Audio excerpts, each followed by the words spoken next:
Welcome to Star Citizen and the comparison test of the light fighter category. In this test, we will compare the most popular light fighters and compare them with each other in different areas, based on their specifications and features. In the test field, we find 7 light fighters, which are officially classified as such and are designed for the same purpose. In 7 different areas, we check the data and facts about the ships and finally come to 5 recommendations for different playing styles and orientations. The Spiria Talon is one of the latest and most visually refined ships. The test does not cover the Shrike variant, which is a missile-focused version intended for quick surprise attacks rather than direct combat.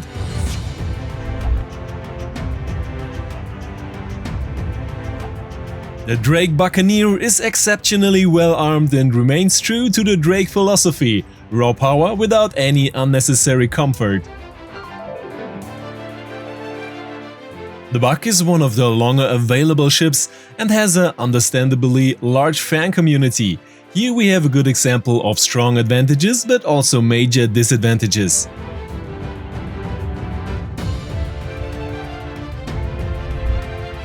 The Aopoa Cartual, or whatever the correct pronunciation is one of the outsiders in the test field and is very rare in the verse. Here we have an alien-typical, unusual appearance as well as very strong flight characteristics. However, the Space Starfish also has its own peculiarities that cannot be overlooked. The Anvil Arrow is one of the most played light fighters and especially in PvP very common. There are few ships in Star Citizen that are more mature and straightforward than the Arrow, definitely one of the community favorites.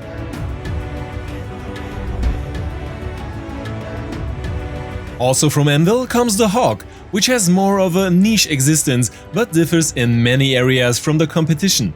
Among other things, it is the only representative in this category of light fighters with an EMP and a prison cell. And the look is no less unusual.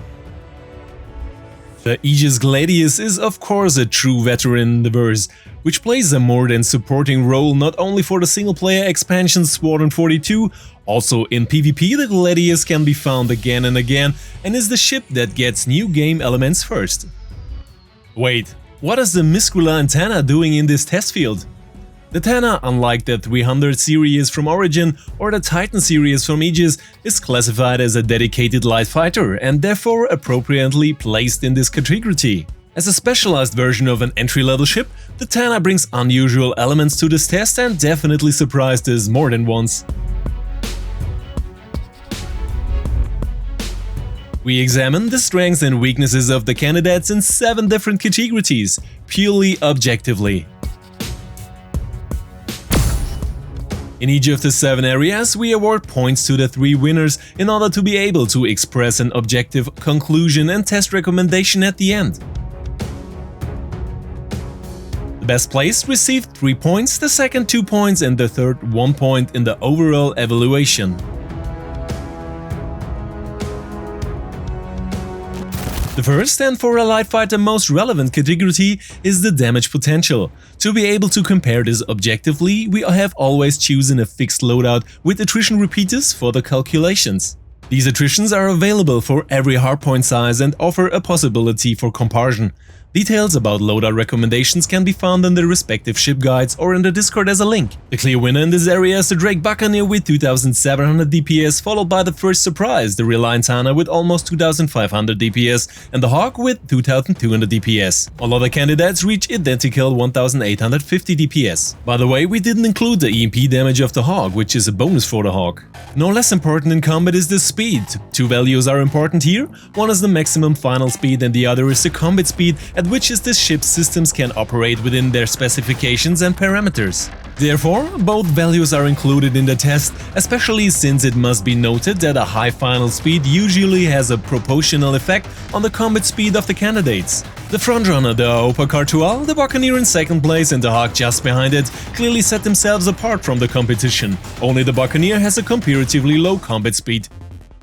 Flying fast straight ahead is important, but good maneuverability and agility is not only necessary for a light fighter to engage its targets. No, this is also a direct survivability. And in this area, the differences are much smaller. We have calculated the pitch, yaw and roll capabilities as a total calculation.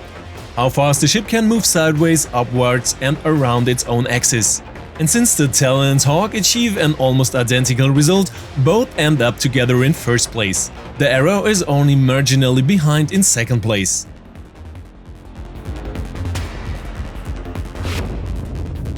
Another important, albeit more defensive factor is the size of the ship, since a smaller target is much harder to hit. Thus, for a light fighter, in addition to the technology, the size is definitely important. A small size. Here the differences on the upper ranks are again small, and we have tried several sources of information for this, since the data here partly differ, and there is still no in-game yardstick. First place the Arrow, followed by the Hawk and Buccaneer. Ferengi acquisition rule number 3. Never spend more for an acquisition than you have to. Not a direct factor in combat, but not less important are the prices we have to pay in-game or then on the pledge store. Here we have factored in both ways of acquisition. The Reliant Anna, which counts as a starter ship, is slightly cheaper than the Arrow, followed by the Gladius. A real outlier is only the Cartual for $170. Definitely relevant to combat, however, are the ship's taking qualities, hull hit points and the number of shield generators. And since the SDF shield technology is expected in the near future, we'll leave out the potential wing losses, which cannot be measured objectively. The Talon is a clear winner here, even if a reduction of these, currently rather absurd values, is to be expected. The second place is the Cartual, followed by the Reliant Anna. The rest of the field is rather close together, except for the Arrow, which has only one shield generator. This is definitely one of the biggest drawbacks of the Arrow.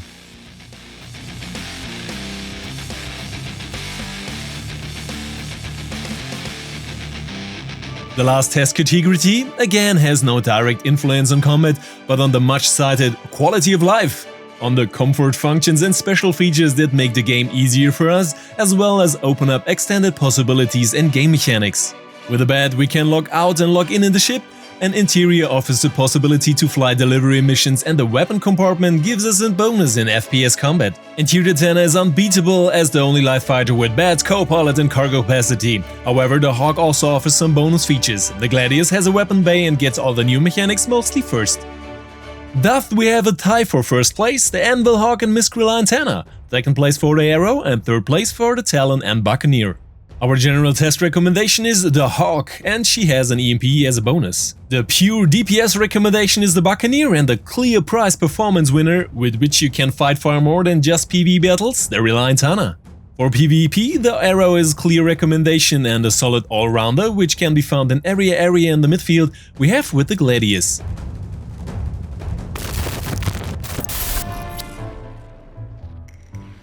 I hope you liked the video and you give me a like and a subscribe here. Of course, everyone has their own preferences and a direction, what the ship should offer. Also, the optic plays of course a large role, and therefore we speak here only recommendations. However, we were very positively surprised by both the Reliant Anna and the Hawk, and after this test my personal favorite has been established, the Hawk. Because here we have, in addition to the EMP, still for future game mechanics a prisoner cell. But the most important thing at the end, a big thank you to all Patreons, channel members and Twitch subscribers. You motivate, and without you the whole thing would not be so possible. You rock! Thank you guys! And of course there are various giveaways, an Origin 300i and 100i and various other subscriber flares and items. And of course, not to forget the regular UEC you can also grab in the Twitch streams. You can find the details about the giveaways in the Discord or in the video description.